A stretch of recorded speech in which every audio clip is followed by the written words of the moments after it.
Pinaimbestigahan ng Senado ang mga umano'y questionableng investment ng Government Service Assurance System o GSIS. Naghain na si Senadora Amy Marcos ng resolusyon para imbestigahan ito ng komite sa Senado. Sa Kamara naman, maghahain din ng resolusyon ukol dito ang Makabayan Block sa susunod na linggo. Kasunod yan ang sinabi ni Senadora Risa Ontiveros na nag-invest umano ang GSIS ng 1 bilyong piso sa online gambling platform na DigiPlus. Una na sinabi ng GSIS na makikipagtulungan sila sa mga oversight at regulatory bodies sa anumang pagsusuri sa kanilang investment activities.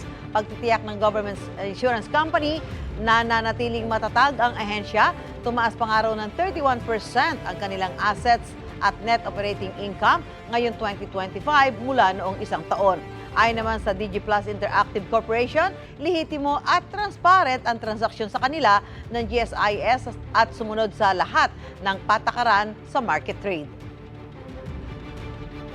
Gusto mo bang mauna sa mga balita? Mag-subscribe na sa GMA Integrated News sa YouTube at tumutok sa unang balita.